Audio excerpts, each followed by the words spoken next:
Welcome to Driven, the Unscripted Success podcast, with your hosts, Mike Menino and Nariman Hamden, bringing you insights and stories on achieving personal, professional, and financial success. Hey guys, I'm Nariman Hamden, and this is Driven Unscripted Success podcast. We have another great guest on today. We have Shellye Archambeau, and Shellye has been a CEO on several boards. She was on a Fortune 500 board member. She's a former CEO of MetricStream, an advisor, and an author. She currently she is the founder of Ignite Ambition, which is a community focused on professional development of people in the early to mid stages of their career. How are you doing, Shellye? Oh, I'm doing great, Nirman. Thanks so much for having me on. Yeah, I appreciate you coming on. Where are you zooming in from? I'm coming from Tampa, Florida right now. All right, I'm down in Naples, so we're neighbors. Ah, okay. Which is great. Why don't we kick things off with you giving us a little background about what you do and what your business is and how you got to where you are today. Oh, certainly. So today, I'm actually the founder of Ignite Ambition, which you just talked about, which is basically a community of professionals in what I call the mighty middle, early to mid stage of their career, and trying to provide advice and mentoring, but in a scaled way. And I also serve on Fortune 500 boards. I coach people who are successors to CEOs, and I provide advice to different kinds of companies as they're trying to grow and scale. And how did I get here? I got here because I entered phase two. I call this my phase two. My phase one is you're always on job, right? The first 35 to 40 years of my career, I spent all in technology. Started my career at IBM, about 14 years there, and then worked my way to Silicon Valley, where I ultimately became the CEO of a software company called MetricStream. It was a broken company, but we managed to turn it around, grow it into a market leader with customers all over the world and employees in governance, risk, and compliance. So my whole career has really been about trying to bring innovative approaches to help solve business problems that are out there in the world. That's fantastic. And when you think back, are there any moments that you'd say really changed the game for your career?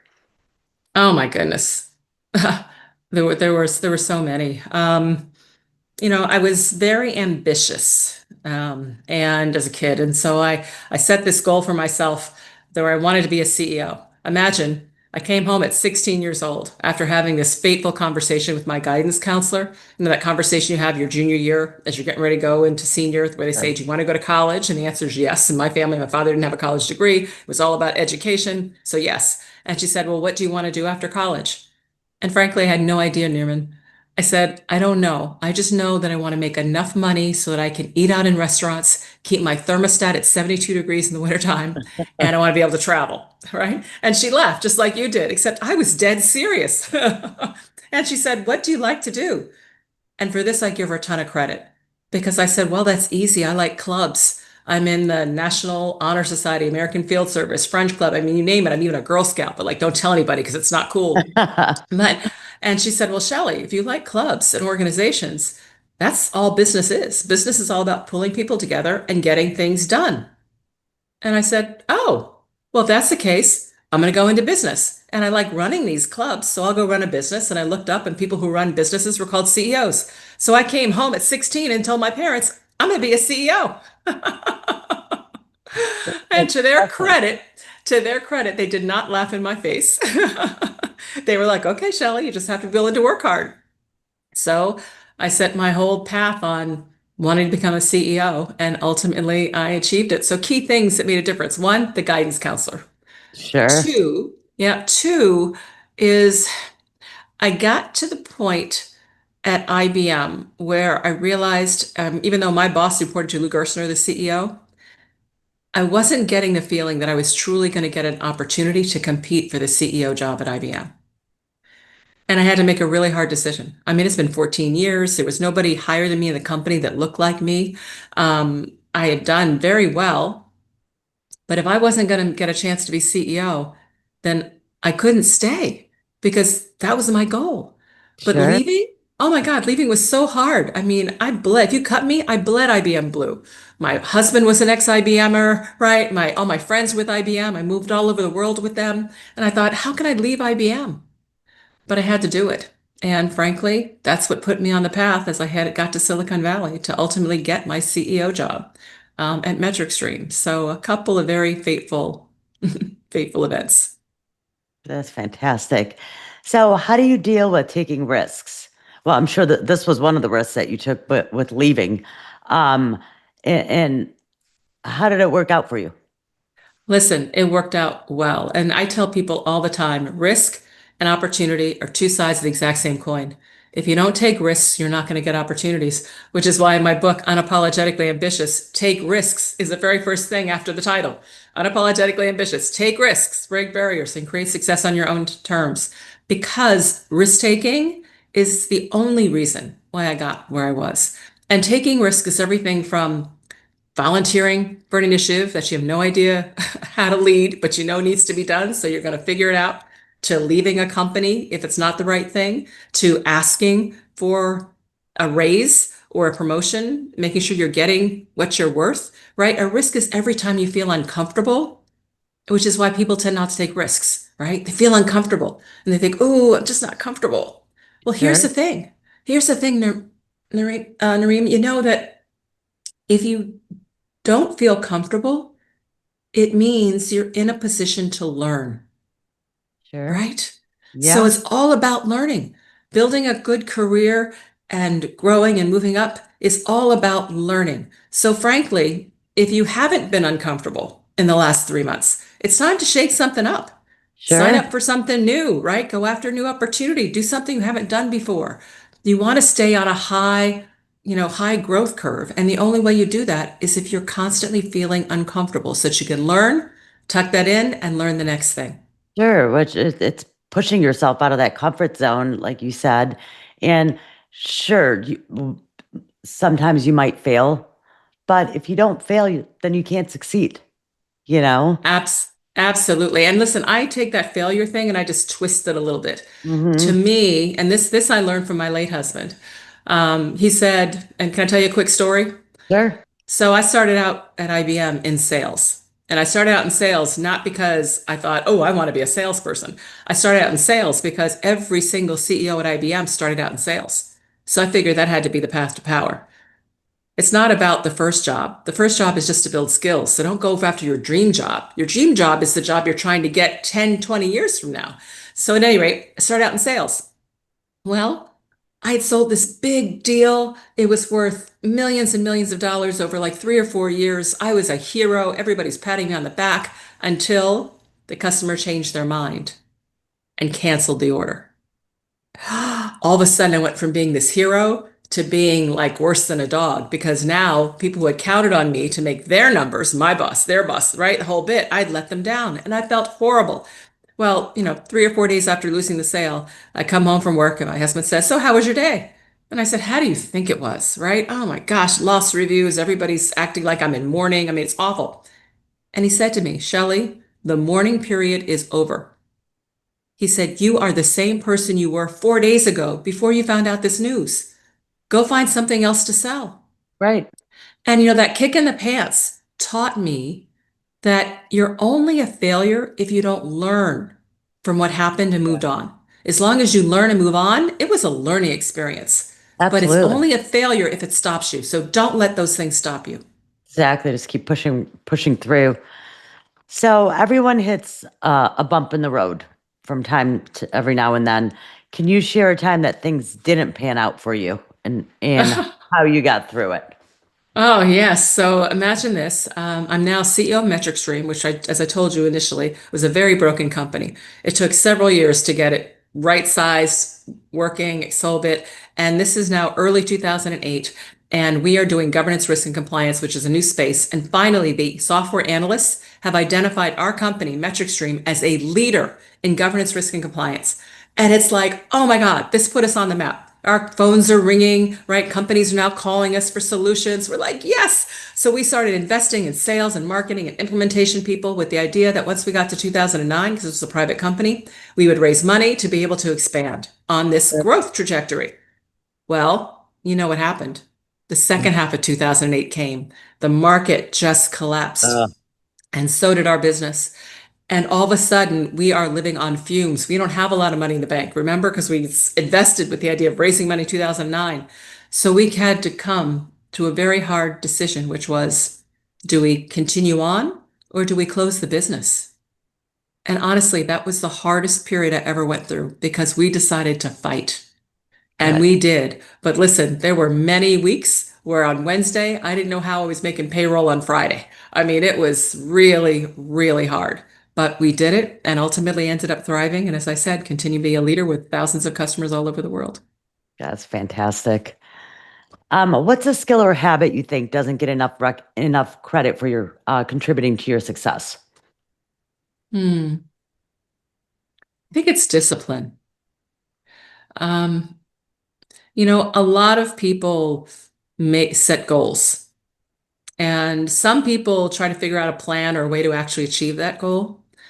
But very few people make decisions every day consistent with their plan. And that's where the power of discipline and execution is. And that's something that I do. So I try to make decisions based upon where it is I'm trying to get to, not just based upon what's right in front of me and what's here today. So I encourage people that if you really have a goal, it's something that you're going after. And I don't care whether it's short term, meaning it's in just next week, or if it's next year, or if it's 10 years from now. Figure out a strategy for getting there. But then every day, make sure that you're making all those micro decisions that put you on a path to actually execute that plan. Because otherwise you wake up and you're 32, 41, 57, and you're like, gosh, I'm just not where I thought I would be. Sure. Because time has a way of just getting away from us, and Mhm. time is precious. So make sure that you're using that precious time in a disciplined way. Absolutely. So, staying on top of any field is tough. What's something exciting you see on the horizon in your industry, and how are you getting ready for it? Oh my gosh. Well, everybody's talking about AI, right? Generative AI, et Yes. cetera. So, I mean, it's hard to find anything else because of how big that is. But one of the ways that I'm trying to get a handle on that is to use it. Right. Mm-hmm. The key is I've told myself, all right, every day I need to use it in some way. And I've even got a plan for myself before the end of this year. I'm actually going to create some code using Replit. I'm not a coder. I haven't programmed since I was in college, but I'm going to try to create something. And that way that will show me what's possible and what's real. And that goes back to the learning thing again, right? If as long as you're always learning, you'd be on top of what's happening and what's going on. So that's the area I'm focused on. Yeah, I'm a big fan of AI. I mean, but I love Chat GPT. I mean, I use Yeah. that for everything. It's cut my workload in more than half. I mean, you can create your minute meetings on there. You can create the hmm emails on there. I mean, it's just, and then it gets to know you, so it starts asking you the prompts I've been given it. Now it's getting to know me to where it actually prompts me to think and ask me different questions, and I'm like, oh, I didn't even think about that. All Yes, right. All it's right. it's No, just it's so listen, neat. Yeah, it's I completely agree. And people are afraid of it, right? But the yes, fear is only because of the unknown, which is exactly. why it's important to start using it. Yeah, exactly. Absolutely. So leading a team has its challenges. What's your leadership style, and can you give us an example of how it helped you through a tough spot? Yes. So I am an inspirational, caring leader. And I will tell you, that's what got us through that period. So I talked about the period at MetricStream when, we didn't know if we were going to make it or not. Well, imagine employees. I mean, everybody knows it's risky. Everyone knows what's going on and it's hard. And so the easiest thing for an employee to do when your company is struggling is to leave, right? Go find someplace else that's easier. But if people start to leave, you're definitely not going to be able to make it. So the key was communicating, right? Letting people understand, hey, here's where we're going. Here's how you play a critical role in where it is that we're going. And then showing that you care about people. And by the way, caring is not just the words. You can't just say, oh, I care about you. It's kind of like it's kind of like a spouse or a partner, right? They can say, Sure. oh, I love you, I love you, I love you. That's great. But if they're not doing those little things every day, to actually show that they love you, we don't believe it. Well, guess what? Employees are the same way. You can say, I care about you, but unless you're actually doing things, taking the time to understand what they're going through, right? Trying to figure out how to make their job a little easier, right? Unless you're doing those things, they don't believe you care about you because you haven't Sure. demonstrated it. So those two have been characteristics of mine that have helped me bring people with me through challenging times. Sure. So when you're building your dream team, what's the one trait you always look for and why? Intellectual curiosity. Because if someone is intellectually curious, they will take a beat to try to figure out the why, right? Or to ask the next question, or to Mhm. dig a little bit deeper. And that's where the magic is, right? Everybody can operate here. But when you take the time, not because you're told to deep dig, but Sure. because internally you want to understand. It's just like you. You just said ChatGPT has cut your workload in half. Well, guess Yeah. what? That's not average, right? That's not average. Most people are not actually embracing it. So you have to have that curiosity so that you will actually want to take the time to understand. And that's when creative ideas come forward. That's Sure. when big problems, solvers, right, come forward. So intellectual curiosity is always my number one thing. Absolutely. So how do you encourage your team to think outside the box and bring new ideas to the table? Mm. By trying not to shut down the brainstorming process, all right? It's really easy. People come up with ideas. There's going to be a lot of ideas that aren't very good. But Sure. most of us don't have a great batting average when it comes to brand new creative ideas, right? I mean, think about it. A great baseball player strikes out 70% of the time, right? I mean, Right. so we've got to be willing to let people put forward ideas that aren't great without slamming them, right? So they put it forward. Fine. Take the time to listen to understand. And then if we don't think it'll work, fine. But don't just say, oh, that's terrible. Or, oh, that's bad. Because then people shut down. You've got to create an Mhm. environment in which they feel it's safe to put ideas forward, even if they aren't great. Sure.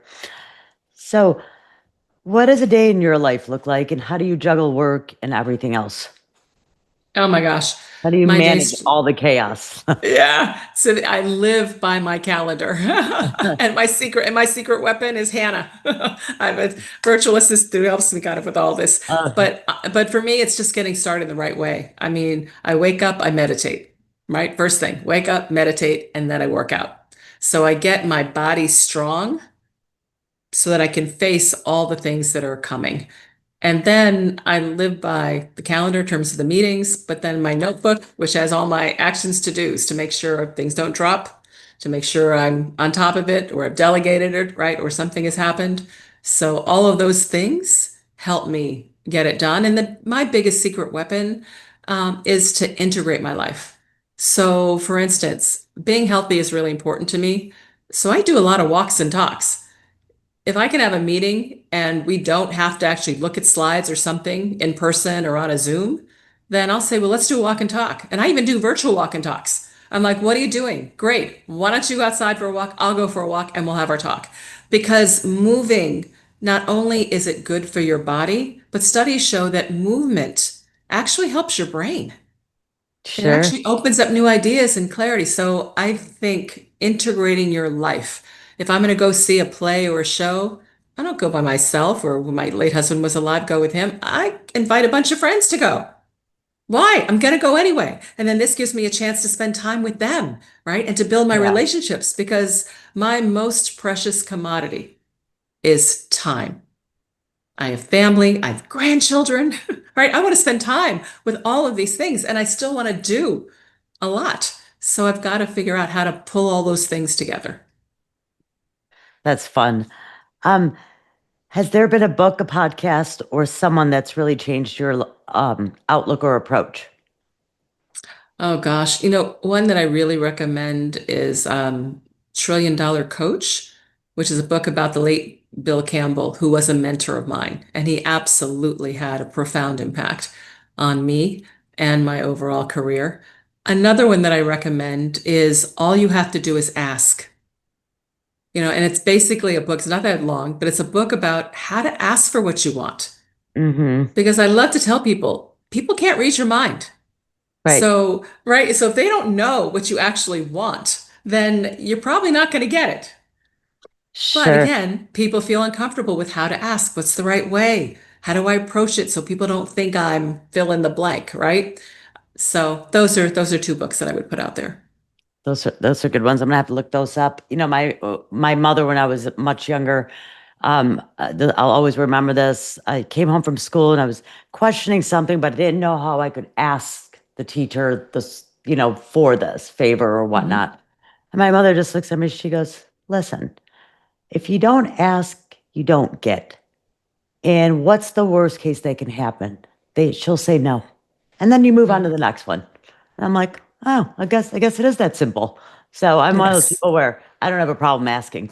I'm always curious. I'm like, okay, well, how about this? Can we? And if it's no, it's like, okay, move on to the next one. you know? Right, right. I'm with you. I'm a big believer in Yeah, asking. yeah, absolutely. How do you tackle learning new things, especially stuff that's way outside of your comfort zone? Oh gosh, one bite at a time.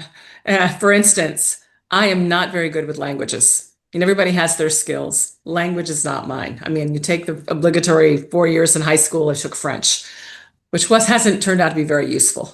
So now at this stage, I'm like, you know what? I really need to learn Spanish just so that I can maneuver. And I'm not good with languages. So I signed up with Duolingo and I make myself spend 15 minutes every day, right? Just doing a little bit, doing a little bit. But that's the only way I can manage doing something or learning something new, especially when it's uncomfortable or not in my sweet spot, Sure. is just put in the time. It's just put in the time. And again, it goes back to the calendar, right? Every Yeah. day. Put that time in and just be disciplined and get through it. Yeah. Exactly right. So good for Exactly you. right. You're learning a new language with Duolingo. Mhm. I remember during COVID, I decided to homeschool my kids during that time, and there was maybe like an hour left in the day at the end because we finished early, and they were running around going crazy, and I was like, okay, we need something else. Had them download Duolingo. I was like, pick a language, any language. I don't even care. You guys are doing it for 15 to 30 minutes every day. So my daughter, one chooses French, the other one Spanish. My son, Russian. I love He was like 8 years old at the time. And every day I say to him, okay, what's the word you learned? So All he'll right. use the Russian word in an English sentence and throw that in there. Okay. Okay, you understand. Good job. Now you're done to play. But yeah, it's as you said, it's like you gotta add, it's good to add that in. Exactly. Exactly. Keeps your brain sharp. Yeah. Well, it sounds like things are going very well for you and your business. As you're looking towards the future, I'm wondering if or have you ever invested or created passive income? Mm. I had a rental, property for a little bit, but frankly, it turned out to be a lot of hassle. So Yeah. decided, okay, nope, that's not for me. But that was really the only one where I created, I'll call it passive income. The rest of it has actually all been pretty active. But I No, do think for most people, for many people, I think it's a great idea. It's a matter of finding it or finding a space in which the amount of time you have to put in, because even though it's called sure. passive, there's typically some level of investment of your personal time. So just understand what that is before you jump in. Sure. And especially with rentals, you basically become the property manager, the landlord, and more. The handyman. Yes, there you go. It's like, no, not interested. Yeah. So, how have you balanced personal growth with professional demands throughout your career? I see investing in myself as part of my responsibility in order to grow. How can I possibly expect to take on more responsibility, right? More leadership, more this if I haven't grown or developed? So I look at basically what is it I'm not good at? Let me give you an example. When I first started my career early on at IBM, I looked around and all the executives were really good on their feet. right? Impromptu, the whole bit, but they always had the stature, the Billy Cap. I thought, I'm not even comfortable giving a speech, right? And I thought, I'm going to have to figure out how to do that if I ever expect to be an executive. So I signed up for Toastmasters, Yes, I'm familiar with them. right? Yeah. And that's what I did. It gave me a place to practice that was safe, not judgmental, and people would give you Mhm. feedback. And now I'm actually a very good speaker. But anything you want to do really well, I mean, think about it. The best tennis players in the world have coaches. And by the way, that's coaches, ES, right? They have Mhm. multiple coaches. They're already the best in the world and they still have coaches. We all need, no matter where we are in our career and our trajectory, we can all benefit from investing in ourselves to get just that little bit better, that little bit better, that little bit better. Absolutely.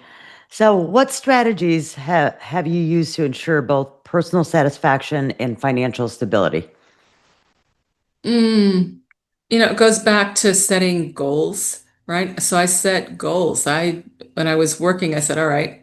And early on, my Hilliard husband and I, it's like, okay, we want to have the kids' education in the bank, right? I wanted to have that done before we were ready to take risks and that kind of stuff. So it was how we saved, right? How we made our investments, the whole bit. But once that was there, then that was like off to the side. Can't touch that.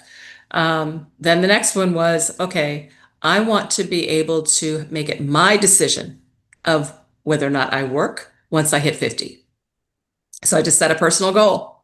Now, that didn't mean I would be able to retire great, but it gave me the opportunity to basically say, if I didn't want to do a job or I didn't like a company or boss, it was now my option. I wasn't like beholden because I'm worried about how I'm going to pay my mortgage. So that's what I mean by choice. And now it's really all about making sure I have the kind of retirement that I want and that I can help support my kids and my grandchildren with, because education is ridiculous these days. Yeah. So that's the next piece. But to me, it's been about setting a very specific goal. And that way, as you're spending, you can think of that in mind. And one of the other tricks that I use is future value. And when I say future value, it's like, okay, if you invest right, your money can double about every 10 years. Yep. Okay. Hmm. So, do I really want to buy that amazing purse for $800, which means I'm Right. really spending, right? In my mind, I'd say I'm really spending $2,400 because if I didn't buy it, that's what that'll be worth, Sure. right? When I go through. So, it by basically doubling or tripling, depending how much time I have left to save, um, the price of things, it makes me sit back to say, do I really want it? Or do I want it later, right? At a much greater Exactly. value. So it's coming up with your own way to motivate yourself. We all have different motivations, and that's just what works for me. Sure. So, as we're wrapping up our interview, what exciting plans or initiatives do you have in the works for the next 6 to 12 months? Oh gosh. So, short term with regards to Ignite Ambition, we're doing some really interesting mentoring cohorts where we bring small groups together and on very specific topics like how to increase your executive and improve your executive presence, right? It's one of those things that people tell people all the time. You need to, your executive presence is not where it needs to be. Well, most people, especially early, mid stage of their career, okay, so what do I do about that? So, sessions on things like that, right? How to work through imposter syndrome, how to ask for the promotion, the raise, whatever, right? Effectively. So, I'm really excited about some of the cohorts we're putting together that pull people up. And then the other is I'm excited about writing some code using Replit. So I'm looking That forward to sounds actually exciting. building. Yeah, I'm looking forward to building something. So check back with me at the end of the year. Absolutely. Absolutely. So, if there was someone out there that wanted to follow in your footsteps, what's the one piece of advice that you would suggest to them? Mm. I guess the one piece of advice is set a goal, build a plan to achieve that goal. And the question I always ask myself is, what is it I'm trying to do? What has to be true for me to get it? Because typically I have no idea, right, how to get it. So you got to go do the research to figure out how do I go get it? And then use that research to build a plan. And once you build that plan, execute on it every day. Just look at it to say, okay, am I making the right steps? Am I making progress? Am I getting there? And if I'm not, go get help. Go get Sure. help. I mean, I did not achieve what I've achieved all by myself by a long shot, right? I took help. I asked questions. I got advice. I got support. So you need all of that because you know what? Life is hard. They don't tell you that when you're starting out, right? They really don't tell you how hard life is, but it is very hard. So just because you're finding it difficult, don't think you're the only one. It's hard for all of us. That's why you need help and support. Sure. Absolutely. Well, thank you so much for taking the time to come on. I've enjoyed our chat. And if somebody wanted to get a hold of you or to be a part of Ignite, how does one get a hold? Yes. They can go to Shellye, and it's just my first name, SHELLYE.com. Really easy. You can find Ignite Ambition on there, or I'm on LinkedIn. So definitely you can reach out or follow me on LinkedIn. Fantastic. Thank you again for coming on and taking the time. And thanks for tuning in, guys. We'll see you guys next time. Thanks for having me. Absolutely. Thanks for listening to Driven, the Unscripted Success Podcast. Want to share your story? Apply to be a guest at drivensuccesspodcast.com/guest.